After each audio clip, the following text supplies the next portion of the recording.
What is up, XRP community? Welcome back to another video. Thank you for joining me. A lot of stuff to cover. Let's hop right into it. Really quick though, if you guys need a spot to get XRP or other cryptos, check out Uphold in the video description below, where I dollar cost average and get my XRP daily. But don't keep your crypto on an exchange because you are subject to counterparty risk. Always do keep that on a cold storage wallet. Bitcoin is sitting at about 43.4K. And it's sitting right below a resistance that it needs to flip in order to become support. But from what I've been seeing on the internet, and got to take that with a grain of salt, people are feeling pretty bullish for the short term. And when I say short term, I mean very short term, 7 to 14 days. And it's things like this. 11 hours ago from Cointelegraph, Fidelity Bitcoin ETF rakes in reported $208 million, offsetting grayscale outflows alone.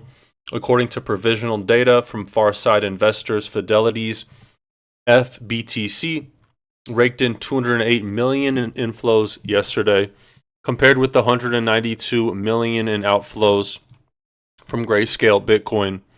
Now, about 10 days ago, you were seeing Grayscale Bitcoin dumping close to $500 million worth of Bitcoin every single day, and this is because on January 12th, almost 3 weeks ago now, GBTC, Grayscale Bitcoin, and they hold about 25 billion, now 20 billion in Bitcoin. That became unlocked. So there was a lot of sell pressure. And already now, within 2 weeks, we're already seeing Fidelity alone outpacing the Grayscale outflows. And Fidelity is not the only BTC ETF, right? You have BlackRock and you have 9 others. Now, a lot of these Bitcoin ETFs will not be here in the future, but I do believe Fidelity's will remain. I do believe BlackRock's will remain. But it's a positive piece of news to see that one Fidelity Bitcoin ETF is already outpacing the ETF's outflows from Grayscale.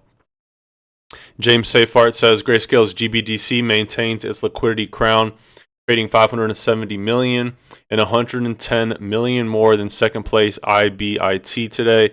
I believe IBIT is the iShare Bitcoin Trust by BlackRock. But I believe over the next year, we're going to see these Bitcoin ETFs absorbing so much Bitcoin that's not going to be on the markets, right? They're not trading this Bitcoin. It's just sitting in cold wallets and backing their ETFs. And that's a supply shock. That's just Bitcoin being taken out of the market. And that's something that we've never seen in crypto before. Ripple's XRP remains unique in the crypto realm, says expert.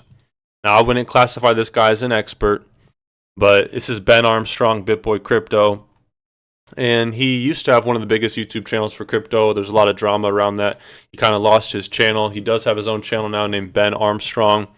And whether you like him or you don't, he does have a lot of influence in the crypto space. A lot of people listen to him. And he began this video saying XRP is different from other coins, starting with Bitcoin and Ethereum. He narrated that Bitcoin is considered the standard for money, while Ethereum is evolving as a digital silver. However, XRP has secured a unique place in the crypto ecosystem. As a significant point, Ben Armstrong notes that XRP doesn't try to replace Bitcoin or Ethereum, but the SWIFT system, which facilitates the quick transaction of information. While most banks use the SWIFT system, Ben Armstrong added that XRP envisions implementing a faster system that allows international transactions in a mere 30 seconds. In his words, XRP aims to replace the network of international money transactions through Ripple. I've been talking about this a lot lately. We always think about XRP as Ripple's core product, but I think real-world tokenization on the XRP ledger, maybe CBDCs on the XRP ledger, are going to surpass cross-border payments. If you've been watching my videos lately, you're probably annoyed with this analogy now, but I've said it a few times. Amazon started with just an online bookstore. Now Amazon sells everything online. They have Amazon Web Services, and the company is 99.99999% not online books. Ripple started with XRP, started with cross-border payments, but in the future, I believe they'll be diversified into a lot more spaces in the blockchain, and real-world tokenization is one that I'm betting on the most. When you think about Bitcoin and you read its white paper, Bitcoin was designed to be peer-to-peer payments, and it's totally failed on that aspect. Now people call Bitcoin digital gold, and maybe Bitcoin will always be digital gold. There is value in that when you think about fiat currency, how much is printed every day. If you just keep your money in a savings account and get that 0.1% interest or whatever, the Federal Reserve, which ain't so federal, oh man, I can make a whole video on the Federal Reserve. That is a whole nother rabbit hole. But they devalue your currency every single day. And so the fact that Bitcoin has a finite supply, the fact that XRP has a finite supply, and it's even deflationary, right? Every XRP transaction, a little bit of that XRP is burnt. The fact that these tokens have a limited amount and the Federal Reserve can never turn on the XRP money printer and make more XRP, they can never make more Bitcoin, that in of itself is value. More bullish news for XRP. 2 new mega deals as they enter a $10 trillion sector. This is from a podcast with Ripple Chief Technology Officer David Schwartz and a popular YouTube channel, Thinking Crypto. The podcast covered a range of subjects from Ripple's XRP ledger and its automated market maker to insights on CBDCs and stablecoins. Notably, the spotlight was on Ripple's recent entry into the crypto custody market. In 2023, Ripple achieved a significant milestone by securing a partnership with the one and only HSBC after acquiring Medico, a blockchain and crypto firm, like I was just saying, guys, specializing in digital asset custody and tokenization. Referring to these key achievements, Edward raised the question of whether HSBC intends to utilize the XRP ledger on the Ripple network. David Schwartz responded that Ripple has always been working towards acquiring a secure custody solution, aligning with its goals to serve as a one-stop shop for institutional adoption. Kind of hitting on the point I was making a few minutes ago. Right now we think about Ripple as a company that is behind XRP and they specialize in cross-border payments. But in the future, in the next 5 to 10 years, you're going to see Ripple evolve into something much larger. And like he just said, a one-stop shop for institutional adoption for crypto. He added that the custody solution would facilitate Ripple's ambition to create a platform that would provide access to the XRP ledger, advanced tokenization, and prepayments. Ripple CTO David Schwartz revealed that after searching for various options for custody solutions, Medico and HSBC emerged as the most suitable choices for the Ripple network. He stressed the importance of Ripple's movement into the custody sector, emphasizing the market's substantial value, which is set to reach $10 trillion by 2030. By adding custody, that's going to make Ripple the leading enterprise solution provider in the space, and I am so super excited about that. So this is just the beginning. I know crypto's been around for 13, 14 years now, but it's still in its infancy. For a long-term investor, 10 years is like a medium-term time horizon. I know a lot of people are in crypto to get rich quick, but you got to have a long-term time horizon with these things. Buy something, hold it.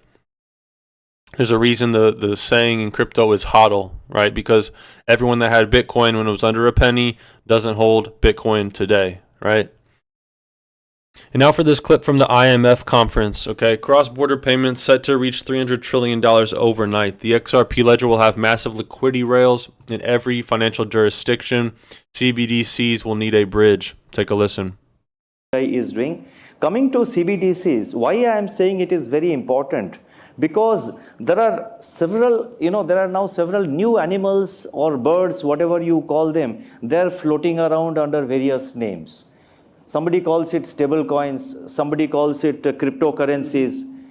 Our point of view is that let us be very careful in interpreting and understanding what consequences they have.